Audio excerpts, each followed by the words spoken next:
PM Modi UP को आज देंगे बड़ी सौगात। सुल्तानपुर में 341 किलोमीटर लंबे पूर्वांचल एक्सप्रेसवे का करेंगे उद्घाटन। दोपहर करीब 1:30 बजे C-130 सुपर हरक्यूलिस विमान से पूर्वांचल एक्सप्रेसवे पर उतरेंगे। सीएम योगी करेंगे स्वागत। पीएम मोदी पूर्वांचल एक्सप्रेसवे पर सुल्तानपुर के पास बनी करीब 3 किलोमीटर लंबी हवाई पट्टी पर एयर शो भी देखेंगे। वायुसेना के लड़ाकू विमान सुखोई 30, जगुआर, मिराज 2000, पराक्रम और शौर्य का प्रदर्शन करेंगे। पूर्वांचल एक्सप्रेसवे की लंबाई 341 किलोमीटर है। ये लखनऊ, बाराबंकी, अमेठी, अयोध्या, सुल्तानपुर, अंबेडकर नगर, आजमगढ़, मऊ और गाजीपुर से गुजरेगा। पूर्वांचल एक्सप्रेसवे को लेकर श्रेय लेने की होड़। समाजवादी पार्टी के कार्यकर्ता आज पूर्वांचल एक्सप्रेसवे पर करेंगे पुष्प वर्षा। अखिलेश बोले, शिलान्यास हमारा, फीता काटने का काम बीजेपी का। उद्घाटन में जाना चाहते थे लेकिन हमें रोक दिया। दिल्ली में पीएम मोदी आज सुबह 10:30 बजे सीएजी के पहले ऑडिट दिवस समारोह को संबोधित करेंगे। इस मौके पर सरदार पटेल की प्रतिमा का अनावरण भी करेंगे। संसद के शीतकालीन सत्र में क्रिप्टो करेंसी को लेकर बिल ला सकती है सरकार। सूत्रों के मुताबिक बिल की चल रही है तैयारी। 29 नवंबर से शुरू हो रहा है संसद सत्र। दिल्ली एनसीआर में प्रदूषण पर सुप्रीम कोर्ट के निर्देश के बाद केंद्र सरकार ने सुबह 10 बजे commission for air quality management की बैठक बुलाई। प्रदूषण को रोकने की रणनीति तैयार होगी। विदेश से लौटते ही केंद्रीय पर्यावरण मंत्री भूपेंद्र यादव ने दिल्ली में प्रदूषण पर आपात बैठक की। अधिकारियों से दिल्ली के प्रदूषण के हालात पर फीडबैक लिया। दिल्ली में प्रदूषण से बिगड़ते हालात पर सुप्रीम कोर्ट ने दिल्ली और केंद्र सरकार को फटकार लगाई। कहा, प्रदूषण पर राजनीति ना हो, किसानों और एमसीडी पर ठीकरा फोड़ने की ना हो कोशिश। प्रदूषण में पराली का योगदान सिर्फ 4%। सुप्रीम कोर्ट ने सुनवाई के दौरान कहा, दिल्ली में कुछ दिन गाड़ियां चलाना बंद क्यों नहीं कर देते। पंजाब, यूपी, हरियाणा में कम से कम 1 हफ्ते तक पराली न जले। सरकारी किसानों को समझाएं। केजरीवाल सरकार का सुप्रीम कोर्ट में हलफनामा। कहा, हम पूरी तरह लॉकडाउन लगाने को तैयार। फायदा तभी होगा जब एनसीआर में भी लॉकडाउन लगे। केंद्र की दलील, लॉकडाउन को अंतिम उपाय के तौर पर देखा जाए। दिल्ली एनसीआर में प्रदूषण का स्तर अब भी बेहद खराब श्रेणी में है। दिल्ली में AQI 318, नोएडा में 387, गुरुग्राम में AQI 317 और गाजियाबाद में 302 दर्ज किया गया है। प्रदूषण को लेकर एक्शन में हरियाणा सरकार। गुरुग्राम, फरीदाबाद, झज्जर और सोनीपत में 17 नवंबर तक सभी स्कूलों को बंद रखने का फैसला किया। हरियाणा के सोनीपत में एनजीटी के आदेश के बाद सभी तरह के निर्माण के कामों पर रोक। अधिकारियों के मुताबिक आदेश की अवहेलना पर होगी सख्त कार्रवाई। हरियाणा के फरीदाबाद में प्रदूषण को लेकर पूर्व सांसद अवतार सिंह भड़ाना ने सरकार को घेरा। केंद्रीय मंत्री कृष्णपाल गुर्जर पर प्रदूषण फैलाने वाली अवैध फैक्ट्रियों को संरक्षण देने का आरोप लगाया। सुप्रीम कोर्ट की सख्त टिप्पणी के बाद फतेहाबाद में एक्शन में दिखे अधिकारी। डीसी ने खेतों में जाकर जांच की। फायर ब्रिगेड की मदद से पराली की आग पर काबू पाया गया। खेतों में आग लगाने वाले किसानों के खिलाफ FIR दर्ज करने के आदेश दिए।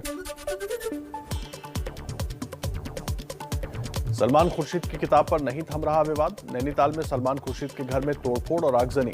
राकेश कपिल समेत 20 अज्ञात लोगों के खिलाफ मुकदमा दर्ज। आरोपियों की तलाश में जुटी पुलिस। नैनीताल में घर पर तोड़फोड़ पर बोले कांग्रेस नेता सलमान खुर्शीद, आगजनी ने साबित किया मैं सही था।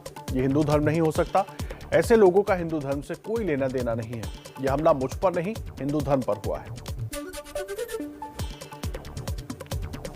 कांग्रेस नेता मणिशंकर अय्यर ने मुगलों की तारीफ की। बोले, मुगलों ने कभी धर्म के नाम पर अत्याचार नहीं किया। मुगल भारत को अपना मानते थे। बीजेपी के लिए सिर्फ 80% हिंदू ही भारतीय। जयपुर के राजस्थान कॉलेज में नमाज पर हंगामा। कॉलेज कैंपस में नमाज पढ़ने वाले छात्रों को रोका गया। विवाद पर ABVP और NSUI के छात्र आमने सामने आ गए। अमरावती में हिंसा मामले में महाराष्ट्र के पूर्व कृषि मंत्री और बीजेपी नेता अनिल बोंडे गिरफ्तार। सीसीटीवी फुटेज के आधार पर उपद्रवियों की तलाश में जुटी हुई है पुलिस। भारत सरकार जल्द खोल सकती है करतारपुर कॉरिडोर। राष्ट्रपति, प्रधानमंत्री और गृह मंत्री से पंजाब के सिख नेताओं ने 19 नवंबर से पहले करतारपुर कॉरिडोर खोलने की मांग की है। दिल्ली में गृह मंत्री अमित शाह से मिले पंजाब बीजेपी के नेता। पंजाब चुनाव, आंतरिक सुरक्षा, किसान आंदोलन और संगठन को लेकर चर्चा। करतारपुर कॉरिडोर खोलने की भी मांग की। बीजेपी अध्यक्ष जेपी नड्डा के 2 दिन के उत्तराखंड दौरे का आज है आखिरी दिन। रुद्रपुर में बंगाली समाज के साथ संवाद कार्यक्रम और क्षेत्रीय नेताओं के साथ करेंगे बैठक। उत्तराखंड में बीजेपी अध्यक्ष जेपी नड्डा ने कहा, राज्य के 13 जिलों से निकालेंगे शहीद सम्मान यात्रा। शहीदों के परिवारों के सम्मान के लिए बड़ी पहल। उत्तराखंड में आम आदमी पार्टी का चुनाव अभियान हुआ तेज। दिल्ली के डिप्टी सीएम मनीष सिसोदिया आज से 2 दिन के उत्तराखंड दौरे पर रहेंगे। उत्तरकाशी में रोड शो में भी होंगे शामिल। यूपी में आज से 4 दिसंबर तक बीजेपी के व्यापारी सम्मेलन का आयोजन। व्यापारियों को सरकार की योजनाओं की जानकारी दी जाएगी। बीजेपी के प्रदेश अध्यक्ष स्वतंत्र देव सिंह का बड़ा बयान। कहा, यूपी में इस बार वोट जातीय आधार पर नहीं बल्कि राष्ट्रवाद के नाम पर पड़ेंगे। काशी में मां अन्नपूर्णा की मूर्ति की हुई प्राण प्रतिष्ठा। सीएम योगी पूजा में रहे मौजूद। 107 साल बाद कनाडा से लाई गई है मूर्ति। दिल्ली के सीएम अरविंद केजरीवाल का आज से 2 दिन का गोवा दौरा। कल पणजी में टैक्सी चालकों के साथ करेंगे बैठक। राजस्थान में गहलोत कैबिनेट की बैठक आज। पेट्रोल डीजल से वैट कम करने पर हो सकता है फैसला। सीमावर्ती राज्यों में बीएसएफ का अधिकार क्षेत्र बढ़ाने पर विवाद जारी। केंद्र के फैसले पर आज बंगाल विधानसभा में चर्चा होगी। बिरसा मुंडा की जयंती पर भोपाल में जनजातीय गौरव दिवस समारोह में पहुंचे पीएम मोदी। पारंपरिक आदिवासी लिबास में दिखे पीएम मोदी। कहा, आजादी के बाद की सरकारों ने आदिवासियों का ख्याल नहीं रखा। एमपी के भोपाल को पीएम मोदी का 100 करोड़ के रेलवे स्टेशन का तोहफा। वर्ल्ड क्लास स्टेशन रानी कमलापति का लोकार्पण किया। बोले, कुछ दिन पहले तक लोग रेलवे को कोसते थे। बिहार के मुख्यमंत्री नीतीश कुमार आज शराबबंदी को लेकर उच्च स्तरीय समीक्षा बैठक करेंगे। सभी जिलों के डीएम, एसपी समेत सचिव और प्रभारी मंत्री रहेंगे मौजूद। बिहार के मुख्यमंत्री नीतीश कुमार ने कहा, शराबबंदी की वजह से कुछ लोग मेरे खिलाफ हुए। हमने तो महिलाओं की बातें सुनी। शराबबंदी का फैसला सर्वसम्मति से लागू हुआ था।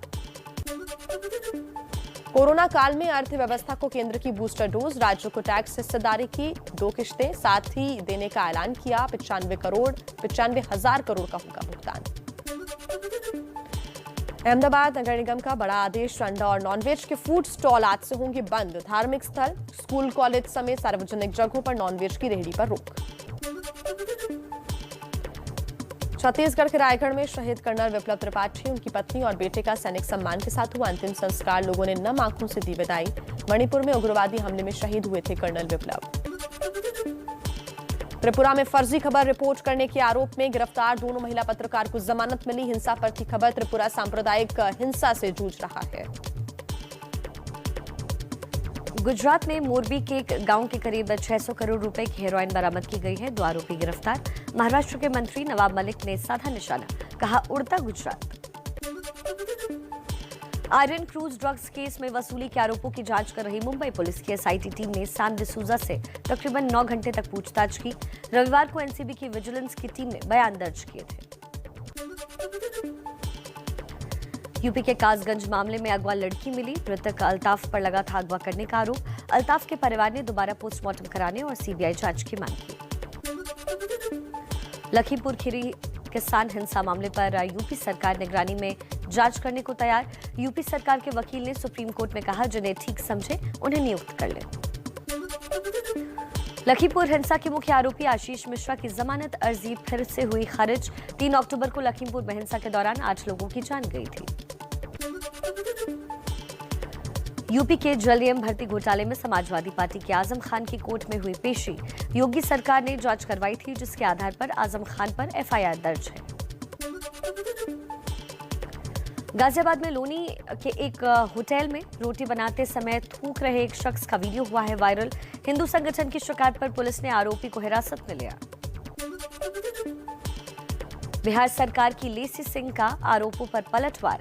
एक तस्वीर जारी कर तेजस्वी पर जड़ा आरोप। कहा, जिसकी हत्या हुई है उस पर 9 संगीन मुकदमे दर्ज हैं।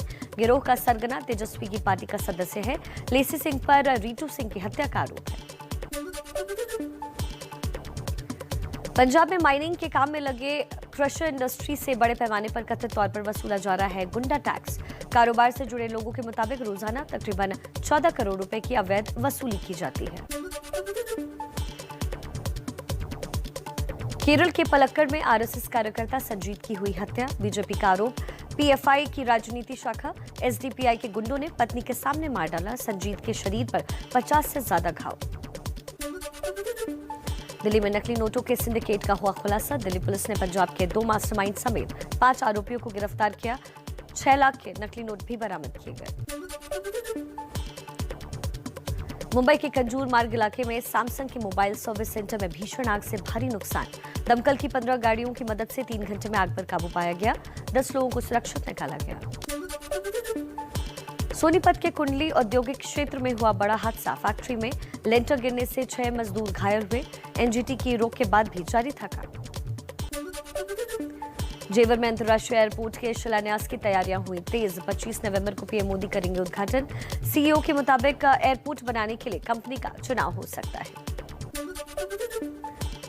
यूपी के झांसी में आज से 19 नवंबर तक होगा राष्ट्रीय रक्षा समर्पण पर्व, रक्षा मंत्री राजनाथ सिंह करेंगे उद्घाटन। अब 24 घंटे के अंदर हो सकेगा पोस्टमार्टम, केंद्रीय स्वास्थ्य मंत्री मनसुख मांडविया ने किया ऐलान, पहले सूर्यास्त के बाद नहीं होता था पोस्टमार्टम। दिल्ली पर डेंगू की मार, 6 साल का रिकॉर्ड टूटा, एक हफ्ते में सामने आई 2500 से ज्यादा केसेस। देश में कोरोना के 10,229 नए मामले सामने आए, एक दिन में 125 लोगों की मौत भी हुई, टीकाकरण का आंकड़ा 1 अरब 13 करोड़ के तकरीबन पहुंचा। मध्य प्रदेश के रतलाम में नो वैक्सीन नो नमकीन अभियान शुरू की गई है। नमकीन विक्रेताओं का कहना है कि 25% लोगों ने नहीं लगवाया है अब तक टीका, कोरोना की दूसरी लहर छीन चुकी है कई जिंदगियां। T20 वर्ल्ड कप से लौट रहे क्रिकेटर हार्दिक पांड्या की 5 करोड़ की 2 घड़ी कस्टम विभाग ने जब्त की, हार्दिक के पास घड़ी के बिल नहीं थे। मशहूर कहानीकार और आपका बंटी महाभोज 1 इंच मुस्कान जैसे उपन्यास लिखने वाली मनु भंडारी का 90 साल की उम्र में निधन हुआ।